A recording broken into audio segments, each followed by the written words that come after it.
안녕하세요. 해커스토익 구자현입니다. 반갑습니다. 자, 여러분 오늘은요. 우리 10월 26일 토익 시험 오늘 보셨을 거예요. 토익 총평 파트 5, 6 제가 담당해서 5 문제들 조금 헷갈리는 것들 보여드릴 텐데 우리 오늘 총평의 목표 오늘 나왔던 시험 문제에 대한 리뷰들도 있겠지만 앞으로 나올 시험 문제를 대비한다라는 공부용어로도 사용을 하셨으면 좋겠습니다. 그거 기억하시고요. 자, 우리 Part 5, 6 한 중상 정도 난이도로 나온 것 같아요. 물론 헷갈리는 문제 있었어요. 하지만 상급의 난이도까지는 아니었고 중상 정도로 맞춰서 나왔습니다. 그리고 더 다양한 정보를 원하시면 해커스 영어 사이트로 오셔서 답도 맞춰보시고 여러 가지 이벤트 같은 것들도 참여해 보시면 좋겠습니다. 자, 그러면 첫 번째 문제부터 바로 가보도록 하겠습니다. 자, 갑시다. Remind, reminds, reminder. 자, 이렇게 선택 문제가 나왔을 때 우리가 고민해야 될 거 문법 문제에 대한 logic flow라고 하죠. 제 수업의 시그니처인데 논리의 흐름대로 문제를 좀 풀어볼게요. 첫 번째, 우리 전치사 as가 있고요. 관사 있고 빈칸으로 뚫려 있네? 그러면 질문. 이 자리 무슨 자리예요? 우리 명사밖에 못 들어가는 자리입니다. 근데 기억할게요. 문제를 푸는 건 어렵지 않았어요. 여러분 remind나 reminds 같은 것들은 동사로 쓰이는 애들이에요. 그럼 여기에 명사 reminder밖에 안 됩니다. 그러면 좀 정리를 할게요. 이 remind라는 동사부터 우리는 좀 정리를 할 건데 앞으로 시험 문제에서 이렇게 나올 수도 있어요. 자, remind의 두 가지 쓰임. remind A, of B꼴로 쓰이기도 하고요. remind는 A라는 목적어 준 다음에 명사절을 또 뒤에 목적어 두 번째 자리에 줄 수 있습니다. 뭐 예를 들어서 대절이 나온다면 A 대절 구문으로 저는 외우게 하는데 그러면 A라는 곳에 둘 다 사람이 들어가야 되는 동사가 remind예요. 그러면 A에게 B를 상기시키다. 여러분 상기시키다라는 뜻이 뭐예요? 미리 알려주는 거예요. 또 A에게 이 명사절의 내용이 나오겠죠? 그 대절 또는 여러 가지 절들의 내용을 상기시키다라는 뜻으로 쓰이게 될 겁니다. 그러면 기억할게요. 그 상기시키다에 대한 명사니까 그럼 reminder 하면 뭘까요? 상기시켜주는 것 또는 이렇게 알고 계시면 편합니다. 미리 알림이라고 알고 계세요. 미리 알림이에요, 여러분. 우리 아이폰 쓰시는 분들 우리 미리 알림 어플이 있죠. 기본 어플인데 그걸 영어 버전으로 핸드폰을 바꾸면 Reminder이라고 나와 있을 겁니다. 됐습니까? 그거 기억하시고요. 그러면 미리 알려주는 거 미리 알림으로써 우리 주된 파킹, 우리 주 파킹 lot, 우리 주 그 어떤 주차장은요 remain closed, 문을 닫은 채로 있을 거라는 뜻이 되는 건데 중요한 거 여기 또 헷갈리는 단어 remain이 나왔네. 공부할게요. remind는 상기시켜주고 remain은 우리가 주로 이형식 동사로서 쓰이죠. 뭐뭐인 채로 남아있다 또는 남아있다 있다 이다라고 해석하시면 되는데 뒤에 보어 자리가 나와서 이렇게 형용사 closed가 들어간 것 같아요. 그런데 이 remain에 또 명사가 있습니다. 이 명사 오늘 지문 속에서도 보였던 것 같은데 뭐 어떻게 쓴다? remain, der 써서 remainder. 그렇죠? 이렇게 씁니다. 무슨 뜻일까요? 남아있다의 명사형이니까 그렇죠? 나머지라는 뜻으로 쓰일 수가 있습니다. remainder, 나머지. 근데 얘는 reminder, 미리 알림이라고 생각하시면 될 것 같아요. 됐습니까? 오케이, 좋아요. remind 관련해서 표현 꼭 정리하시고요. 넘어갈게요. 자, 두 번째로 가보도록 하겠습니다. 전치사 for, while, still. 물론 while은 전치사 아니죠. still도 전치사 아니에요. for이 전치사라는 말인데 질문. For, while, still. 일단 품사가 다 다르기 때문에 품사적으로 문제를 한번 봐보도록 할까요? 질문 뒤를 보니까 the past 10 years라는 명사 덩어리만 나와 있어요. 그러면 명사 덩어리와 함께 묶여서 쓰는데 뒤에 기간적인 표현이 남아있네. 그리고서 여러분 뭐가 나와 있다? 여러분 현재 완료 시제가 여러분 전체의 동사로서 나와 있습니다. 그러면 지난 10년 동안이라는 건 언제부터 언제까지예요? 그렇죠. 과거 10년 전부터 지금까지를 묘사하죠. 그래서 지금 현재 완료 시제라는 동사가 나오게 된 거예요. 그렇게 쓸 수 있고 전치사 표현인 거 뭐밖에 없다? 전치사 for밖에 없고 while이랑 still은 문법적으로도 불가능하겠죠. 그런데 while 왜 나왔을까요? for 뭐뭐 하는 동안이죠. while도 무슨 뜻이에요? 뭐뭐 하는 동안이란 뜻이 있죠. 그러니까 우리나라 말로는 똑같은 뜻이지만 영어에선 이렇게 품사가 달라지는 것들이 있다 없다? 있습니다. 그럼 조심해야 돼요. 여러분 while은 접속사로 사용돼서 우리 주어 동사 문장이 나옵니다. 그래서 뭐뭐 하는 동안에라고 쓰이기도 하고 두 번째 뜻 무슨 뜻도 있다? 비록 뭐뭐이지만이라는 그렇죠. 상반대조의 뜻을 나타내기도 할 겁니다. 됐어요? 정리할게요. 자, 근데 still은 우린 주로 부사로서 사용되는 거 많이들 알고 계실 거예요. 근데 부사로서 쓸 때 뜻이 조금 많아요. 자, 보여드릴게요. 여러분들이 가장 많이 알고 있는 뜻 여전이죠. 여전이란 뜻일 때 뭐를 강조한다? 그렇죠. 지속성을 강조할 때 주로 쓰는 경향이 있습니다. 그러다 보니까 지속적인 내용, 진행 시제와 쓰이는 경향이 있어요. 그런데 여기서 좀 오해하지 마세요. 무조건 진행 시제와 쓰이는 건 아닙니다. 당연히 일반적인 시제와도 쓰이는데 주로 진행 시제와 쓰여서 지속성을 나타내면서 여전히 그러고 있다라는 표현으로 쓸 수도 있고요. 두 번째 뜻 별표 한번 쳐볼까요? 우리 그럼에도 불구하고라는 상반대조의 뜻을 나타내요. 이런 뜻이 정답이 되려면 키워드가 주로 뭐가 나오냐면 상반이나 대조를 묘사하는 접속사 또는 전치사가 나올 겁니다. 그러면 상반이나 대조를 나타내는 접속사 전치사들이 있다라는 건데 뭐가 있을까요? 뭐 주로 although 같은 표현들도 있을 수 있고요. 그리고 전치사로 쓰는 뭐야? despite 같은 전치사 있을 수 있죠. 그리고 기본적인 접속사 뭐 있을 수 있어요? but 같은 등위 접속사를 통해서 우리 still을 찍는 문제 나올 수도 있다라는 것. 또는 거꾸로 still을 주고서 이런 상반이나 대조를 나타내는 접속사 전치사를 찍는 문제들도 나올 수 있습니다. 됐어요? 그리고 세 번째는요. 비교급을 강조해주는 부사로서 쓰일 수 있고 훨씬이란 뜻으로 쓰일 수 있습니다. still better, 훨씬 더 좋은 이렇게 쓸 수 있을 것 같고요. 마지막에 still이 우리 not 앞에 쓰여서 아직 뭐뭐 아니다라고 여러분 해석이 되죠. 근데 우리 동의어적인 표현이 있어요. 우리 뭐도 있죠? not, yet 같은 표현들도 있는데 위치가 달라요. 그냥 순서대로 외우세요. Still not yet. 우리 not yet은 누구나 전 국민이 아는 표현 아닌가요? 아직 뭐뭐 하지 않았다. 그런데 still을 쓸 거면 앞쪽에 쓴다라는 거 still not 그렇게 물어보게 될 겁니다. 됐습니까? 그래서 여러 가지 다음 시험에서도 나올 수 있는 것들 꼭 정리하셨으면 좋겠습니다. 됐어요? 오케이, 좋아요. 자, 세 번째로 좀 가보도록 하겠습니다. 자, 세 번째 질문 as a result of, besides, 그리고 in addition to 다 공통점이 있네. 다 뭐예요? 그렇죠. 명사 나오는 전치사 표현들입니다. 그러면 전치사 어휘 문제가 되는데 어휘 문제의 핵심 포인트 보기 보지 말고 요 문맥을 통해서 문맥 파악해서 키워드를 연결할 건데 잘 보세요. 이 회사의 판매가 떨어졌대요. 이번 연도에.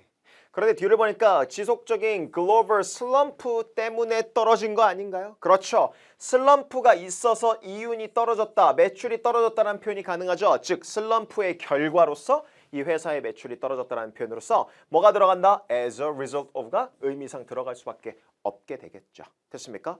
조심해야 될 거. besides,는 무슨 뜻이에요? 선생님 옆에 아닌가요? 아니죠. 그래서 조심해야 돼요. 여러분 비교할게요. beside라는 그냥 전치사가 있고요. 그리고 s가 붙은 beside라는 전치사가 있습니다. 질문, s가 안 붙은 이 beside는 hey, beside me, 내 옆에. 그렇죠? 맞아요. 여러분들이 잘 알고 있는 옆에라는 뜻이 가능하죠. 그런데 s가 붙는 순간 뜻이 좀 달라집니다. 어떻게? 추가적인 내용이나 부가적인 설명을 할 때 쓰는 전치사예요. 부가적인 설명, 뭐뭐 이외에도란 뜻이죠.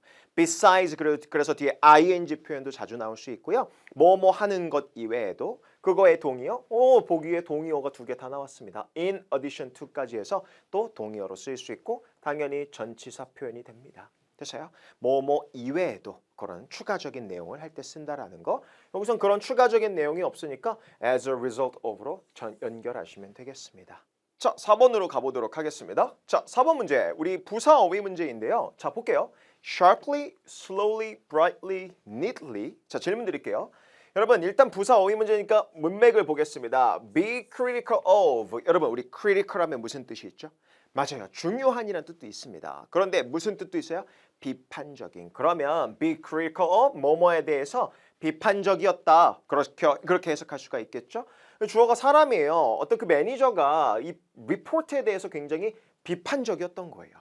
그런데 뭐라고 주장하냐면 야 그거 달성하지 못했는데 야 이 기준 회사의 기준을 충족시키지 못했어 라고 주장하면서 그 보고서에 대해서 되게 비판했다라는 표현이죠. 그럼 어떻게 비판했다? 벌써 되게라는 말이 들어가죠. 강조하면서 쓰일 수 있는 말 어떻게 쓸 수 있다? 그렇죠. 우리 sharply로 보시면 되겠죠.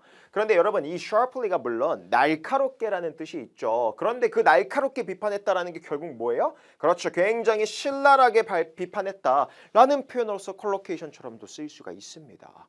그런데 여러분 보세요. slowly 여러분 느리게 brightly 밝게 비판해요. 그리고 깔끔하게 깨끗하게 비판해요. 말이 안 되잖아요. 비판한다라는 문맥상 뭐예요? 아주 엄청나게 비판했다라는 강조적인 부사가 들어가서 쓰일 수가 있을 것 같고 그래서 sharply 자주 쓰이는 콜로케이션 동사 표현들을 좀 정리해놨는데 지금 얘는 be critical of라는 그렇죠 형용사 구문 사이에서 쓰여 있죠. 근데 동사로 criticize 가능하죠. 여러분 뭐예요? 아주 신랄하게 날카롭게 비판했다. 또 그런데 당연히 sharply가 날카롭다 보니까 뭔가 뭘 나타낼 때 쓸 수 있다? 변화의 폭을 묘사할 때도 쓸 수가 있습니다. 그래서 급격하게 뚜렷하게 그래서 sharply declined 뭐예요? 아주 급격하게 뚜렷하게 감소된 상태겠죠. 또 sharply increased 그렇죠. 증가 감소 같은 표현이랑 쓰이기도 하게 될 겁니다. 됐습니까? 그래서 sharply 아주 변화의 폭을 나타내거나 아니면 어떤 강도를 나타내면서 신랄하게 비판하고 날카롭게 비판한 거니까 매우 되게 비판했다. 그렇게 해석하시면 되겠습니다. 됐어요? 이 문제 좀 헷갈렸을 수는 있을 것 같아요. 그렇죠? 우리 알아두시고요. 그래서 문맥을 보는 게 중요합니다. 아시겠죠? 오케이 넘어가 보겠습니다. 5번입니다. 자 5번 문제 보니까 여러분 besides 전치사고요. 그리고 so that과 even though는 뭐죠? 얘네들은 부사절 접속사입니다. 그러면 접전부 문제라고 부르죠. 어려운 문제는 아니었는데 질문 because of는 뒤에 명사가 나와야 되는 전치사예요. 그런데 뒤에 보니까 a lack of 부족한이라는 표현이죠. 그리고 뒤에 interest라는 그냥 명사 덩어리 나와 있는데 관심이 없었다라는 거죠. 그래서 그 강연이 뭐 했다? 취소되었다. 자 질문 드릴게요. 여러분 그러면 명사 덩어리만 나와 있으니까 우리는 뭐로 찍을 수 있다? because of라는 정답 우리 전치사를 찍을 수 있을 것 같아요. 그런데 당연히 공부도 해둬야죠. so that 어떻게 나오죠? 뒤에 주어 동사가 나오게 될 텐데 so that 하면 목적을 묘사합니다. 그래서 목적을 묘사해서 우리나라 말로는 뭐라고 번역을 하나요? 하기 위해서. 됐어요? 근데 웃긴 거 대시 가끔 생략되는 경우도 있으니까 꼭 체크하시고요. 그리고 동사 자리에는 우리 주로 can이나 could 같은 표현이 나올 수 있는데 자 조심할게요. 여러분 무조건 can, could가 나오는 건 아니에요. 문맥에 따라서 will도 나오기도 하고요. 뭐 다양하게 동사가 나오는 거지 무조건 so that can, so that could 이렇게만 알고 있으면 안 됩니다. can, could가 올 수도 있고 안 올 수도 있어요. 뭐 이 can, could가 없다고 해서 so that을 안 찍으려고 하시면 안 된다는 거예요. 그렇게 스킬적인 거로만 여러분 접근하지 마세요. 아시겠죠? 오케이. 상반대조의 접속사로 쓰이죠. even though는요. 아까 전에 뭐 although도 봤고요. 그렇죠? 여러 가지가 있겠죠? 그래서 주어 동사 문장이 나오는 상반대조. 비록 뭐뭐이지만이라는 그렇죠? 접속사 표현으로 쓰이게 될 겁니다. 됐어요? 오케이. 그러면 우리 볼게요. 우리 관심이 매우 없었기 때문에 부족했기 때문에 이 강연의 시리즈가 취소되었다. 그 일련의 강연들이 다 취소된 거겠죠. 됐습니까? 여러분 시리즈란 표현이 이렇게 명사 붙어서 콘서트 시리즈 오늘도 나왔죠. 그렇죠? 그 콘서트 시리즈가 블라블라 됐다. 그렇게 여러분 해석하는 것도 있었습니다. 그래서 문장을 통해서도 항상 뭔가 단어들을 익혀두셨으면 좋겠어요. 정답은 이거였지만 오케이 좋습니다. 6번 한번 가볼게요. 안녕하세요. 저는 해커스학원 강남역 캠퍼스에서 현재 파트 7을 담당하는 이정민입니다. 여러분들 오늘 시험 잘 보셨어요? 네, 제가 제일 좋아하는 달이 10월이에요. 왜냐하면 10월은 덥지도 않고 춥지도 않기 때문에 생활하기도 좋고 공부하기도 좋고 일하기도 좋은 그런 달이거든요. 네, 그 10월의 어느 멋진 날, 지금 오늘 10월 26일에 여러분들 토익이 어떠셨을지 매우 궁금합니다. 자, 모두 대박의 행운이 있으시길 기원하면서 오늘 파트 7 총평 시작해 보도록 하겠습니다. 그 전에 일단 하나 좀 좋은 곳 소개해 드릴게요. 저도 예전에 토익 공부할 때 많이 참고했던 곳이거든요.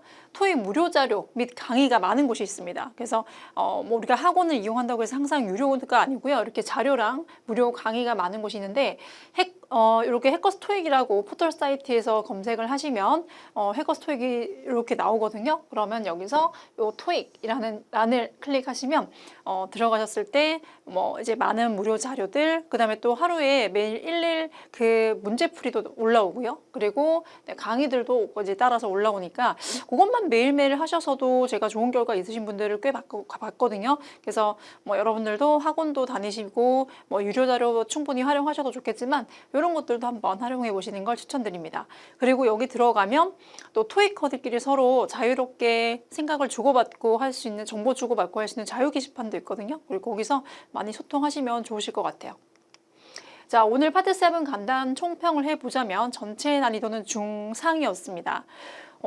자, 요 난이도가 어느 정도냐면요. 난이도를 쉬운 거를 1, 그 다음에 가장 어려운 걸 10으로 봤을 때 평소 파트 7 난이도는 5가 아니고 7입니다. 왜냐하면 파트 7은 늘 일정 정도의 이상의 난이도를 유지하는 편인데요. 그럴 수밖에 없는 것이 일단 길고 시간도 많이 소요되고 대신에 또 제한 시간도 있기 때문에 많은 토익커들이 힘들어하는 파트긴 하죠. 그래서 늘 한 중상 정도, 즉 파트 7은 한 7점 정도의 난이도를 유지하는데 오늘도 평균 정도의 난이도로 어려웠다고 보시면 되겠습니다.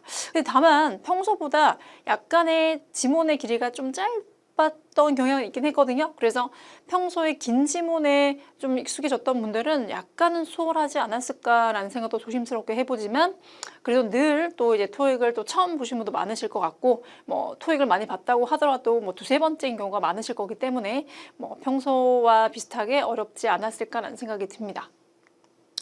자, 동의어 문제 한번 짚어보도록 하겠습니다. 오늘 이제 컨설트라는 단어가 나왔죠. 자, 여러분들 컨설트라는 표현은 여러분들 컨설턴트 또 컨설테이션 이런 표현 알고 계실까요? 컨설턴트는 우리가 상담자이고 그 다음에 컨설테이션은 상담이기 때문에 상담하다라는 동사가 되겠습니다. 그런데 이제 컨설트 뒤에 사람이 아니고 컨설트 뒤에 만약에 어떤 책이나 자료 같은 경우면 그 자료나 어떤 자료나 책을 참고하다는 뜻으로 쓰이기도 하거든요. 그래서 참고하다는 표현이 때 refer to로 연결이 될 수 있어서 이렇게가 이제 같이 묶일 수 있었던 표현이었고요. 자, refer이라는 표현은 사실 우리가 토익 파트 7을 보게 되면 늘상 나오는 표현입니다. 여러분들 우리 토익 파트 7 지문 푸실 때 여기 보시는 분 잘 없으시죠? 안 보셔도 돼요. 안 보셔도 되는데 근데 하나만 언급을 드리면 여기 항상 자, 요 문제부터 요 문제들은 refer to the following email 이렇게 나옵니다. 그러면 이때 refer to가요. 사실 following 아래의 이메일을 참조하세요라는 뜻이거든요. 근데 이제 여기는 여러분들 앞으로 보실 필요 없겠죠. 근데 좀 더 기억을 강화하기 위해서 한번 제가 가져와 봤고요. 그래서 이 refer to라는 것이 참고하다로 자, 그러면 여러분들 여기에 대해서 토익에 또 잘 나오는 연관 단어를 조금 공부해 보자면 우리가 사람을 뽑을 때 참고해서 뽑는 게 뭐가 있을까요? 레주메, 그렇죠. 사람 뽑을 때 또 커버레터 이런 표현도 떠오르시길 할 것 같은데 그거 말고도 레퍼런스가 있습니다. 레퍼런스는 추천서죠. 그래서 어떤 학생의 교수님께서 써주는 추천서, 그 다음에 또 어떤 이직을 하려는 어떤 직원의 추천서, 전 직장의 상사가 써주는 그런 추천서를 말하게 돼서 레퍼런스는 사람을 뽑을 때 참고하는 그런 추천서가 되겠습니다. 그리고 아까 와우로서 제가 함께 말씀드렸던 레주메도 한 번 더 기억해 볼까요? 레주메의 경우는 자, 스펠링이 이렇게 되는데 여기에 점점이 찍히면서 사실 완전 영어는 아닌 거죠. 발음이 좀 중요합니다. 레주메, 이력서죠. 이력서도 같이 기억을 하시면 좋을 것 같고요. 그리고 커버레터라고 해서 자, 이런 것들 제일 앞에다가 덮는 커버를 자기소개서라고 하죠. 이런 것들이 우리가 사람을 뽑을 때 잘 나오는 표현들이니까 같이 참고해 두시면 좋을 것 같아요. 자, 그 다음에 두 번째 동의어, 메이케이트입니다. 근데 여러분 사실 우리가 바캉스 많이 하시죠? 사실 이제 그 표현 메이케이션 아닙니까? 휴가. 그죠? 그 다음에 리브는 생소하실 수 있을 것 같긴 한데 그죠? 이게 리브는 사실 리브 자체는 사실 우리가 익숙하지만 근데 이게 휴가라는 표현으로 는 약간은 생소할 수 있어요. 토익을 공부하신 지 얼마 안 됐다면. 근데 잘 생각해 보시면 우리가 어떤 직장을 잠깐 떠나 있는 것, 그죠? 그게 휴가 아니겠습니까? 그래서 vacation, leave는 게 휴가고요. 자, 거기에 대한 동사 형태로 다시 한번 본다면 vacation에 대한 동사 형태가 vacate가 되겠죠? 그래서 만약에 vacate 자체를 외우지 않았더라도 뭔가 좀 비슷한 표현을 우리가 vacation 알고 있었다면 좀 유출을 했으면 참 좋았을 것 같아요. 그래서 떠나다. 네. 자, leave랑 같이 보시면 되겠고요. 자, 그래서 leave와 vacation이 휴가라는 표현 토익에 잘 나오니까 이 명사 형태를 좀 기억하시는 게 필요할 것 같습니다. 자, 이렇게 어떻게 다 맞추셨어요? 동의어? 오늘 동의어는요. 솔직히 말씀드리면 자주 등장하는 단어들이었기 때문에 한 중급자, 한 700 이상의 토익커들은 대부분 좀 맞추셨어야 되지 않나라는 생각이 듭니다. 자, 그 외에 이제 여러 가지 나왔던 어휘들 조금 살펴볼까요? 자, 그 중에서 사이버 시큐리티가 있는데요. 요거는 이제 security라는 단어 자체는 꼭 아셔야 되겠죠. 보안입니다. 앞에다 사이버를 붙여서 온라인 상에서의 보안이라는 표현으로 이런 표현도 나왔었네요. 사이버 시큐리티. 자, 그리고 토익에 또 자주 뭐 감초 같다고 해야 되나요? 아주 빈출은 아니지만 그래도 항상 감초처럼 나오는 표현들인데요. entitled이라는 표현이 있어요. be entitled to 어디에 자격이 있다. 같은 표현 be eligible for. 이거는 그냥 입에 이렇게 좀 익히시면 좋을 것 같아요. be entitled to, be eligible for 이렇게 계속 좀 반복해서 읽으시면서 기억을 잘 해주시면 좋을 것 같고요. 자, 제가 한번 요거를 풀어서 설명을 좀 드려볼까요? 자, 타이틀이 뭐예요? 타이틀. 뭔가 제목 또는 우리가 어떤 사람이 타이틀을 얻었다라고 하면 뭔가 좀 직함을 얻었다? 그러면 직함이라고 하게 되면 권리나 자격이 되겠죠. 그래서 entitle이라는 표현은요, 자격을 부여하다라는 뜻이 돼요. 자격을 동사 자체가. 자, 그러면 be entitled는 수동태죠. 여러분들 그죠? be 그러면은 자격이 부여되어지다가 되니까. 근데 여러분들도 아마 이제 영어 공부를 하다 보면 최대한 저희가 직역을 하고 싶지만 해설지를 만들 때 그렇지만 그래야지 이제 여러분들 공부하기가 좀 쉽단 말이에요. 그렇지만 그 표현이 너무 어색하면 그걸 좀 의역을 하는 경우들이 좀 있습니다. 그래서 지금 사실 수동태지만 자격이 있다라는 능동으로 쓰였어요. 그죠? 자, 그럼 이거를 제가 풀어서 설명드리면 자격을 부여받게 된 거니까 그러면 자격을 부여받게 되다 이렇게 하면 좀 너무 어색하지 않습니까? 그러니까 자격이 있다 이렇게 풀이한 거라고 보시면 돼요.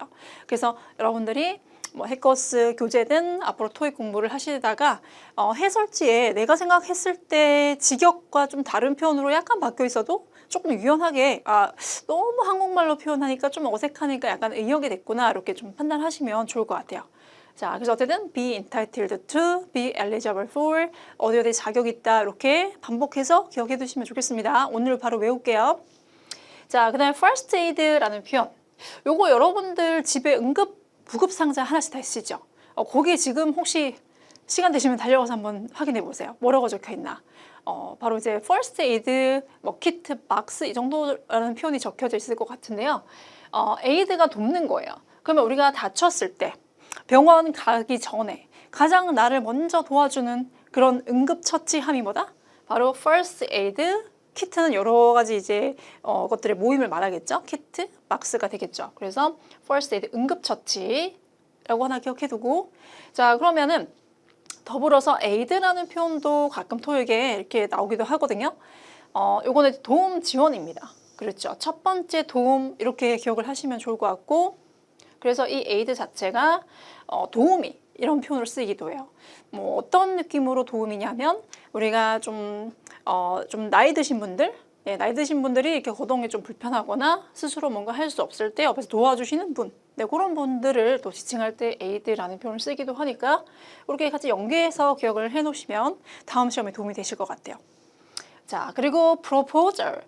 이거 이제 여러분들 듣기만 해도 굉장히 좀 설레는 단어 아닙니까? proposal. 자, 보통 때 어떻게 써요?